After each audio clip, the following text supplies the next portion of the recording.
నమస్కారం సార్. రైతు బంధు రాలేదు, రైతు బీమా లేదు. ఇప్పుడు రైతులకు మంచిగా కూడా చచ్చిపోతే 5 లక్షలు ఇచ్చాయి.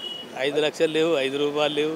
అంటే ఈ ప్రభుత్వం వచ్చి కొన్ని రోజులు అవుతుంది కదా, ముందు ముందు ఇంకా చేసే అవకాశం ఉందని చెప్పేసి అంటున్నారు. దానిపైన మీ అభిప్రాయం? చూద్దాం మరి అది ఎట్లా అవుతుందో. రైతు భరోసా లేదు.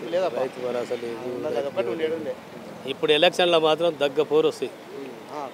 దగ్గ పోరు. ఇప్పుడు ముగ్గురు 3 కొట్టుకుంటారు. కేసీఆర్ ఇప్పుడు ఎంపీ ఎలక్షన్స్ రాబోతున్నాయి కదా. ఇప్పుడు మన తెలంగాణలో 17 స్థానాలు ఉన్నాయి. ఆ 17 స్థానాల్లో ఏ పార్టీకి ఎక్కువ వచ్చే అవకాశం ఉందంటారు? ఇప్పుడు ఈ 2 పార్టీల కన్నా టీఆర్ఎస్కి ఎక్కువ వస్తుంది.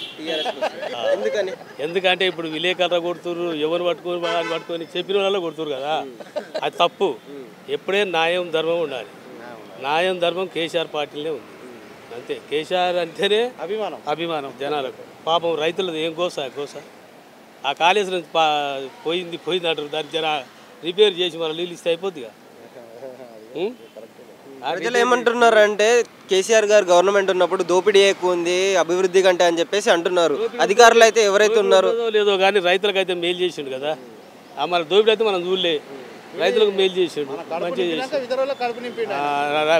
ఆయన కడుపు నింపుకున్నాడో నింపుకోలేదు మనకు తెలియదు కానీ బయట రైతులకైతే కడుపు నింపాడు.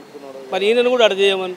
అంటే ఇప్పుడు వచ్చే ఎన్నికల్లో ఎంపీ ఎన్నికల్లో టీఆర్ఎస్కే వచ్చే అవకాశం ఉందంటారు. టీఆర్ఎస్కు దగ్గ బోరు వస్తాయి. అన్నిట్లలో టీఆర్ఎస్ రికార్డ్.